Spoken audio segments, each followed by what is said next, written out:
Good morning students, मैं संजय सोनी भगवती संस्थान द्वारा संचालित ऑनलाइन स्टडी प्रोग्राम में आप सभी का स्वागत करता हूं। आज क्लास 12 की मैथ क्लास में हम चैप्टर नंबर 4 सारणिक पढ़ेंगे। लेसन 4 सारणिक, इंग्लिश में इसको बोलते हैं डिटर्मिनेंट। क्लियर? ये जो चैप्टर है आरबीएसई में कुल 3 नंबर का आता है। कुल अंक कितने हैं भाई? 3। और प्रश्न केवल एक ही आएगा, यानी सिंगल एक ही क्वेश्चन आएगा 3 नंबर का। इससे पहले जो चैप्टर अपन ने पढ़ा था वीडियोस के द्वारा वो था मैट्रिक्स आव्यूह, वो भी 3 नंबर का था, लेकिन उसमें से 2 क्वेश्चन आ रहे थे, एक का एक 2 का। इसमें से जो क्वेश्चन आएगा 3 नंबर का वो भी मोस्टली सारणिकों के गुणधर्मों के प्रयोग पे आता है। मतलब 4.2 एक्सरसाइज जो है अपनी बुक की, उसमें से ज्यादातर आता है सवाल। 4.2 उसके उदाहरण या उसी से संबंधित विविध प्रश्न या उदाहरण, ठीक है ना। लेकिन अपन को तो पूरा ही पढ़ना पड़ेगा पहली बार तो सारणिक होता क्या है? सबसे पहले सारणिक की परिभाषा। सारणिक की परिभाषा तो हमने इससे पहले आव्यूह पढ़ा। आव्यूह में जोड़ने पर 2 आव्यूहों को घटाने पर, आव्यूहों को गुणा करने पर हमें एक आव्यूह ही प्राप्त होता था। फिर आव्यूह के प्रकार भी पढ़े थे, आयताकार आव्यूह और वर्गाकार आव्यूह। वर्गाकार आव्यूह के बहुत सारे प्रकार थे। तो वर्गाकार आव्यूह से, प्रत्येक वर्गाकार आव्यूह से एक संख्यात्मक मान संबद्ध होता है, उसी मान को हम सारणिक कहते हैं। जैसे आव्यूह 2 आव्यूह हैं वर्गाकार, उनको जोड़ दिया तो एक वर्ग आव्यूह ही प्राप्त आ जाएगा। लेकिन उस वर्ग आव्यूह से एक संख्यात्मक मान संबद्ध होता है, रिलेटेड होता है उससे, उसी मान को अपन सारणिक कहते हैं। तो परिभाषा हो गई वर्ग आव्यूह से संबद्ध संख्यात्मक मान सारणिक कहलाता है। क्या कहलाता है भाई? सारणिक कहलाता है। ठीक है ना स्टूडेंट? अब जो सारणिक होता है, सारणिक को या तो डिटर्मिनेंट एक, ऐसे DET डेट एक, समझ में आ गई ना बात? या ऐसे ए लिख के और 2 सीधी डंडी खींच के, मोड का निशान। लेकिन ये मोड नहीं है, सारणिक के है, द्वारा व्यक्त किया जाता है, द्वारा व्यक्त करते हैं। क्लियर? जैसे आव्यूह को कैपिटल अक्षर के द्वारा व्यक्त करते थे, ऐसे ही सारणिक को यदि आव्यूह ए है तो उसके सारणिक को बोलेंगे डिटर्मिनेंट ए, या 2 डंडियों के बीच में ए, और या इस तरीके से डेट ए लिख देते हैं, डेल्टा इसको बोलते हैं अपन। क्या बोलते हैं? डेल्टा। ठीक है ना भाई? अब बात आती है कि हमारे सिलेबस में जो सारणिक है वो या तो 2 गुणा वर्ग आव्यूह होंगे, तो या तो 2 गुणा 2 के होंगे या 3 गुणा 3 के। हालांकि 4 गुणा 4 का भी होता है, लेकिन अपने सिलेबस में नहीं है। तो सर्वप्रथम आज अपन सारणिक का मान निकालना सीखेंगे। तो सबसे पहले 2 गुणा 2 क्रम के, 2 गुणा 2 क्रम के सारणिक का मान, सारणिक का मान। उदाहरण देखिए, एग्जांपल से समझते हैं। यदि आव्यूह ए बराबर 1 2 3 4 है तो डेट ए, या ऐसे लिख दिया सारणिक ए का मान ज्ञात करो, ज्ञात करो। तो सबसे पहले ये जो आव्यूह दे रखा है इसको सारणिक के रूप में लिख लेंगे इस तरीके से 1 2 3 4। ठीक है ना भाई? अब इसका मान कैसे निकालते हैं? 2 गुणा 2 क्रम के। सबसे पहले मुख्य विकर्ण के अवयवों का गुणनफल 1 गुणा 4, फिर माइनस लगाएंगे और दूसरे विकर्ण के गुणनफल 2 गुणा 3। तो 1 गुणा 4 हो गया 4, 3 गुणा 2 हो गया 6, बराबर आ गया -2। ये आ गया डिटरमिनेंट ए का मान। ये सारणिक है, मोड नहीं है। ऐसे मत सोचना कि मोड में से संख्या धनात्मक निकलती है, वो मोड में से निकलती है मापांक फलन में से, लेकिन ये मापांक नहीं है, ये तो सारणिक है। सारणिक का मान धनात्मक, ऋणात्मक, रेशनल, इरेशनल, यानी परमेय, अपरमेय कुछ भी हो सकता है। ठीक है ना भाई, कोई दिक्कत नहीं ना? अब मैं यहाँ पे फॉर्मूला लिख देता हूं। डिटरमिनेंट ए बराबर मुख्य विकर्ण के अवयवों का गुणनफल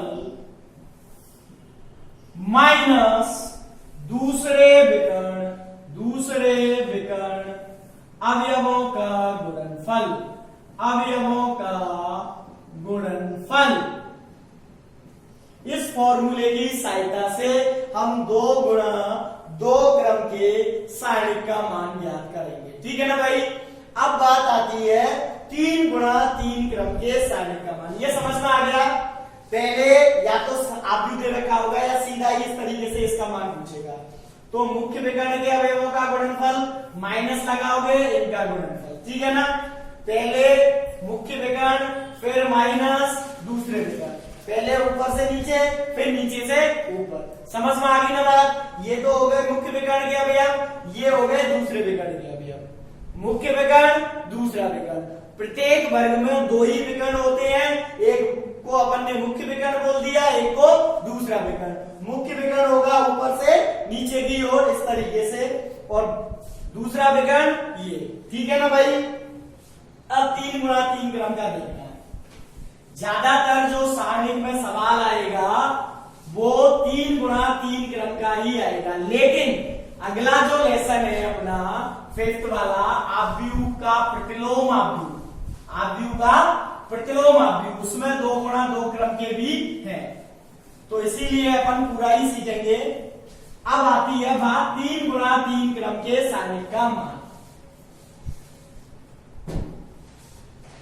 3 गुणा 3 क्रम के सारणिक का मान, 3 गुणा 3 क्रम के सारणिक का मान ज्ञात करने की अपने पास सिलेबस में 3 विधियां हैं। पहली है प्रसार विधि, दूसरी है सेकंडों की सहायता से,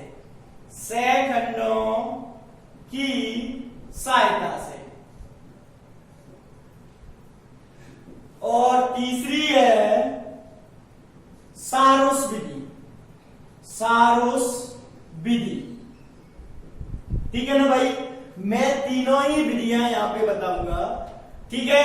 ये जो सारुस विधि होती है ये केवल 3 गुणा 3 क्रम के लिए ही उपयुक्त है।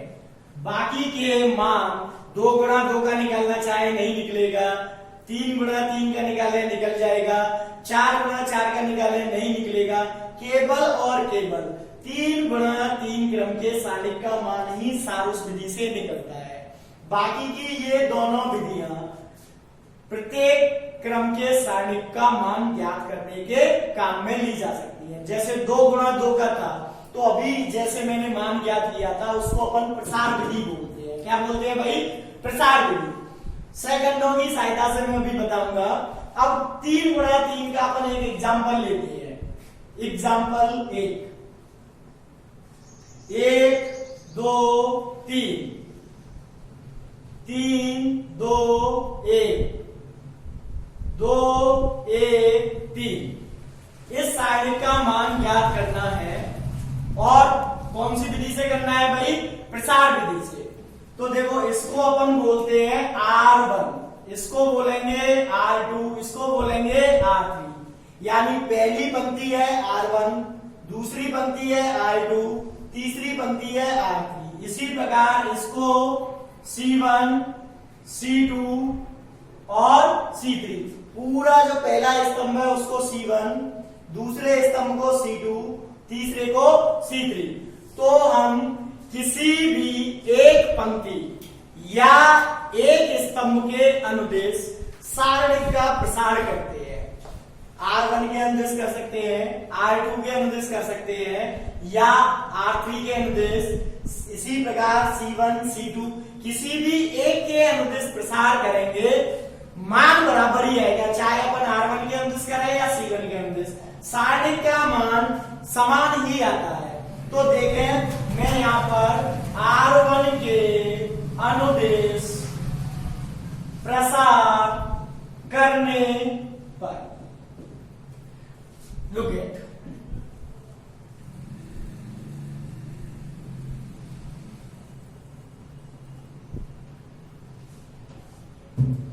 यहां पे ये R1 है, इसमें 3 अवयव है, 1 2 3। तो सबसे पहले 1 लिखा, पहला अवयव, इसके साइड वाली पंक्ति और नीचे वाला स्तंभ छोड़ दिया, बाकी जो बचा इसका अपन ने एक सारणी बना दिया छोटा वाला, ठीक है। फिर दूसरा अवयव क्या है भाई, पहली पंक्ति का 2, दूसरे अवयव के लिए माइनस लिखते हैं, पहले के लिए प्लस, दूसरे के लिए माइनस, फिर तीसरे के लिए प्लस, एकांतर क्रम में चलेंगे। तो 2 है, 2 के नीचे वाला स्तंभ छोड़ दिया और 2 के साइड वाली पंक्ति छोड़ दी, ये छूट गया, बाकी बचा 3, 1 2 3।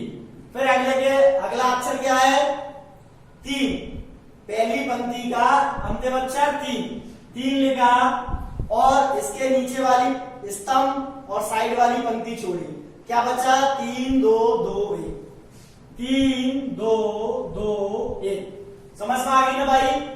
जैसे पहली पंक्ति के अनुदेश अपन प्रसार कर रहे हैं, तो पहली पंक्ति के 3 अक्षर हैं, 1 2 और 3, 1 2 और 3। एकांतर क्रम में प्लस माइनस लगाते हैं, पहले के लिए प्लस, दूसरे के लिए माइनस, तीसरे के लिए प्लस, प्लस माइनस प्लस। फिर क्या करते हैं, जैसे 1 के आगे लिखना है तो इसके नीचे वाला स्तंभ और साइड वाली पंक्ति छोड़ दो, जो बचा छोटा सा सारणी बना के लिखो उन अवयवों का। फिर दूसरा 2 के नीचे वाला छोड़ दो और ये छोड़ दो, बचे हुए अवयवों का फिर सारणी बना दो छोटा। फिर ऐसे ही इसको 3 को छोड़ा यो और यो, क्या बचा 3 2 2 1, 3 2 2 1 लिख दिया, कोई दिक्कत। ये जो आए इनको अपन उप सारणी बोलते हैं, क्या बोलते हैं भाई, उप सारणी।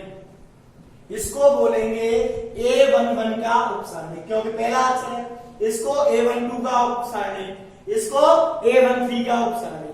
जैसे आप व्यू में पहले अक्षर को A11 बोलते थे, पहली पंक्ति पहले स्तंभ, A12 पहली पंक्ति दूसरा स्तंभ, A13 पहली पंक्ति तीसरा स्तंभ। तो ऐसे ही इसको अपन M11 से नोट करते हैं, इसको M12 से और इसको M13 से, ठीक है ना। ये A11 का उपसारणी बोला जाएगा, ये A12 का उपसारणी बोला जाएगा, ये A13 का उपसारणी बोला जाएगा। क्लियर। अब देखो एक, इसको हल करना अपन पे आता ही है। पहले मुख्य विकर्ण का गुणनफल 3 गुना 6, फिर माइनस लगाते हैं दूसरे विकर्ण का गुणनफल 1, -2 मुख्य विकर्ण का 3 दिया 9, इनका गुणनफल 9 आएगा, फिर माइनस लगाएंगे 2 एकम 2 प्लस 3 मुख्य विकर्ण का 3 -4, 6 में से 1 गया 5, 9 में से 2 गया 7, 7 गुना 14 माइनस में, ठीक है ना भाई। 3 में से 4 गया माइनस का 1, 1 से 3 को गुणा किया -3, तो ये हो गया 5 - 17 बराबर -12। इस तरीके से हमें सारणी का मान प्राप्त हुआ कितना, -12। कोई दिक्कत। ये मेरी प्रसार विधि थी। क्या अगर मान लो C1 का अनुदेश करता तो 1 3 2 लिखता, 1 3 और 2, वही अल्टरनेट क्रम में plus minus plus minus plus. कोई दिक्कत नहीं ना। फिर जैसे 1 के लिए इसे छोड़ता इसे छोड़ता, ये लिख दिया। 3 के लिए क्या करता, इस 3 के लिए इसको छोड़ देता और इसको छोड़ देता, बाकी बचेगा बना देता। लेकिन मान जब हल करेंगे तो -12 ही आएगा। यानी सारणी का मान चाहे हम प्रथम पंक्ति के अनुदिश प्रसार करें या प्रथम स्तंभ के अनुदिश प्रसार करें, मान दोनों ही स्थितियों में बराबर आता है। तो ये अपनी स्वेच्छा पे डिपेंड करता है कि हम किसके अनुदिश प्रसार करते हैं। तो मोस्टली हम क्या देखते हैं, अपनी खुद की सुविधा देखते हैं। तो सुविधा उसमें रहती है जिस पंक्ति या स्तंभ में ज्यादा से ज्यादा जीरो होते हैं। जैसे 1 2 3 की जगह मान लो 1 0 होता तो उसमें सुविधा रहती, 2 से गुणा होके वो पूरा 0 हो जाता, सारणिक हो जाता ना, तो केवल 2 ही अपन को उपसारणिक हल करने पड़ते। ठीक है ना। अब अपन देखते हैं दूसरी सेकंड विधि।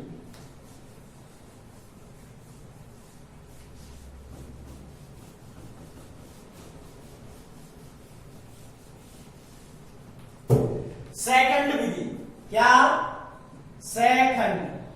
तो सबसे पहले तो सेकंड होते क्या है, सेकंड होते क्या है। देखें यदि ये आव्यूह A है, वर्ग आव्यूह है A11, A12, A13, A21, A22, A23, A31, A32, A33, ये 3 गुणा 3 क्रम का आव्यूह है। इसके सारणिक का मान निकालना है सेकंडों की सहायता से। तो ध्यान से सुनना, इसके सेकंड को लिखेंगे कैपिटल A11, स्मॉल a11 का सेकंड कैपिटल A11 क्या होगा, -1 की घात 1 + 1 M11। ये उपसारणिक है, क्या है भाई, उपसारणिक। -1 की घात 2 और M11 कैसे निकालेंगे, पहला स्तंभ पहली पंक्ति छोड़ देंगे, इसका ही तो निकाल रहे हैं अपन A11 का, तो इसे छोड़ दिया और इसे छोड़ दिया। A22, A23, A32, A33, इस तरीके से अपन A11 ज्ञात करेंगे। A11 क्या है, पहली पंक्ति पहले स्तंभ प्रथम स्तंभ के अवयव के संगत सेकंड। ठीक है ना। अब इसको यदि जनरल फॉर्मूले में लिखें तो Aij बराबर -1 की घात I + j, इनको जोड़ के लिखते हैं। जैसे A11 है तो 1 + 2, A12 निकालेंगे तो 1 + 2, A13 निकालेंगे तो 1 + 3 और Mij, ये हमारा फॉर्मूला रहता है सेकंड ज्ञात करने का। Aij बराबर -1 की घात Ai + j Mij। अब जैसे मैंने A12 निकाला तो क्या लिखूंगा, -1 की घात 1 + 2, इनको छोड़ के और M12 तो -1 की घात 3 हो जाएगा।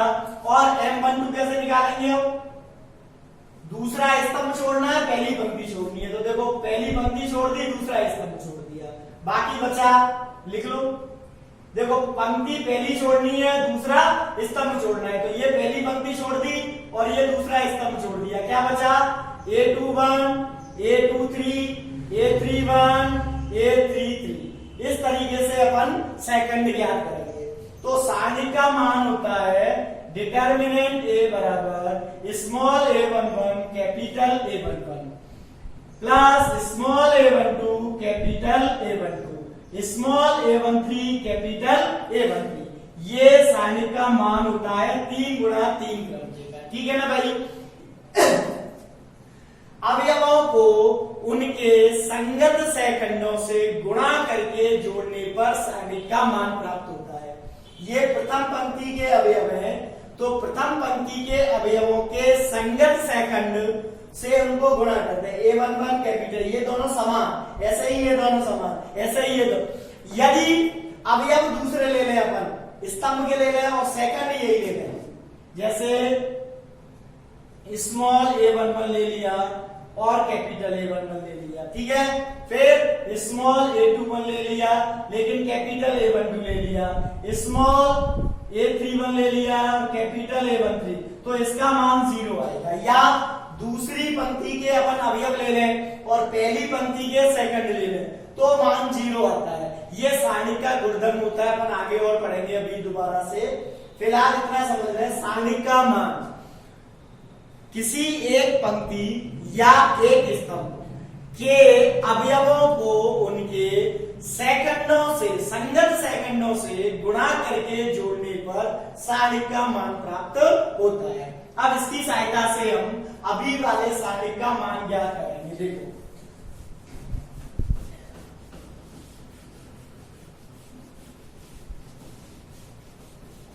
अभी वाला जो सारणी था, अभी एग्जाम्पल लिया था अपन ने 1 2 3 3 2 1 2 1 3, इसका मान अभी -12 आया था, लेकिन अपन अब सेकंडों की सहायता से ज्ञात करेंगे।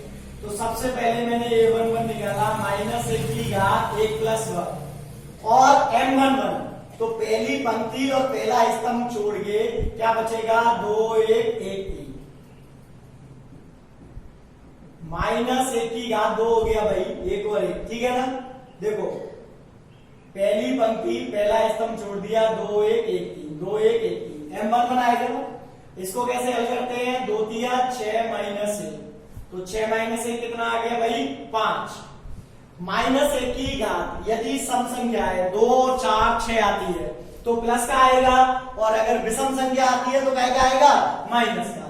फिर अपन ने निकाला a12, तो -1 की घात 1 + 2, और पहली पंक्ति पहला स्तंभ छोड़, दूसरा स्तंभ छोड़ दो, पहली पंक्ति दूसरा स्तंभ, तो क्या बचेगा 3 1 2 3, ध्यान पूर्वक 1 2, तो पहली पंक्ति छोड़नी है, दूसरा स्तंभ छोड़ना है, पहली पंक्ति छोड़ दी, दूसरा स्तंभ छोड़ दिया, बचा हुआ 3 1 2 3 लिख दिया। अब इसको हल करा तो -1 की घात तो 3 हो गया, और ये 9 - 2, तो देखो ये प्लस का 7 आएगा, 9 - 2 प्लस का 7 आएगा ना, लेकिन -1 की घात कितनी है 3, विषम संख्या, तो -1 आएगा तो -7 आ गया। फिर a13 निकाला -1 की घात 1 + 3, पहली पंक्ति तीसरा स्तंभ छोड़ने पे, अब देखो मैं डायरेक्ट लिख रहा हूं 3 - 4, तो ये आ जाएगा -1, 3 में से 4 गए -1, और ये सम संख्या आ रही है तो +1 हो गया, ठीक है ना। अतः डिटर्मिनेंट a बराबर small a11 capital A11 small a12 capital A12 plus small a13 capital A13। कोई दिक्कत नहीं ना। अब स्मॉल a11 क्या है 1 गुणा कैपिटल A11 क्या आया 5, प्लस स्मॉल a12 कितना है 2, कैपिटल A12 कितना है -7, स्मॉल a13 कितना है 3, कैपिटल A13 कितना है -1, तो ये हो गया 5 - 14 - 3, 5 - 17 बराबर, देखो -12 ही आया। चाहे अपन सेकंडों की सहायता से ज्ञात करें या प्रसार विधि से, मान -12 ही आया है, ठीक है ना भाई, कोई दिक्कत। ये सेकंडों की सहायता से, ये अवयवों को स्मॉल से व्यक्त करते हैं और सेकंडों को कैपिटल से, ठीक है। अब अपन तीसरी विधि सारूस विधि डिस्कस कर रहे हैं। तो सारूस विधि केवल और केवल 3 गुणा 3 क्रम के सारणिकों के मान ज्ञात करने के काम आती है। तो देखें ध्यान से, इसी एग्जांपल को करते हैं अपन। 1 2 3 3 2 1 और 2 1 3। अब सारूस विधि में अपन क्या करते हैं, ये मेरा पहला स्तंभ, ये दूसरा स्तंभ, ये तीसरा स्तंभ, ठीक है ना। तो प्रथम 2 स्तंभों को दोबारा से लिखते हैं, 1 3 2, पहला स्तंभ 1 3 2 वापस लिख दिया, दूसरा स्तंभ 2 2 1 लिख दिया ना भाई। अब अपन क्या करेंगे, मुख्य विकर्ण कौन सा होता है ये वाला, तो ऐसे मुख्य विकर्णों के अवयवों का गुणनफल 1 गुणा 2 गुणा 3, फिर ये दूसरा मुख्य विकर्ण हो जाएगा, इसको मैंने कैपिटल D1, इसको कैपिटल D2, प्लस 2 गुणा 1 गुणा 2, फिर प्लस ये तीसरा हो जाएगा कैपिटल D3, 3 गुणा 3 गुणा 1, ये मेरे मुख्य विकर्ण हो गए। फिर माइनस दूसरे वाले विकर्ण, इनको मैं डॉट डॉट से नोट कर रहा हूं, स्मॉल d1 2 गुणा 2 गुणा 3 2 गुणा 2 गुणा 3 प्लस दूसरा ये स्मॉल d2 हो गया 1 गुणा 1 गुणा 1 प्लस ये स्मॉल d3 हो जाएगा 3 गुणा 3 गुणा 2। अब इसको हल किया 3 दूना 6 एकन 6 प्लस 2 दूना 4 एकन 4 प्लस 3 दिया 9 एकन 9।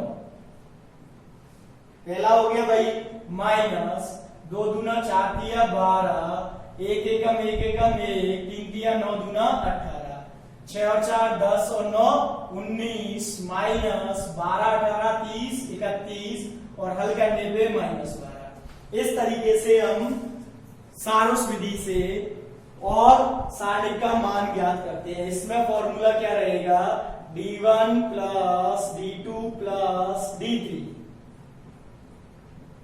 Minus d1 plus d2 plus d3। ये जो है ये मुख्य विकर्ण है, मुख्य विकर्ण, और ये जो है वो दूसरे विकर्ण है, दूसरे विकर्ण। ठीक है ना। मुख्य विकर्णों के अवयवों के गुणनफलों का योगफल पहला दूसरा तीसरा। ठीक है। फिर दूसरे विकर्ण 1 2 और 3। इस तरीके से हमें सारणिक का मान प्राप्त होता है। अगले वीडियोस में अपन इस पे उदाहरण करेंगे सारणिक के मान पे आधारित, और उसके बाद सारणिकों के गुणधर्मों के बारे में चर्चा करेंगे। मुख्यतः जो सवाल आएगा वो सारणिकों के गुणधर्मों पे ही आएगा। ठीक है ना भाई। जब तक आप वीडियोस को देखें उसको लाइक जरूर करें और मेरे चैनल को सब्सक्राइब कर लें, जिससे आगे अब जितने भी वीडियोस आएंगे आपको तुरंत नोटिफिकेशन मिल जाएगा और आप अपनी पढ़ाई कंटिन्यू करते रहेंगे। भगवती संस्थान की ओर से एक बार पुनः मैं आपके और आपके परिवार के मंगल स्वास्थ्य की कामना करता हूँ। धन्यवाद।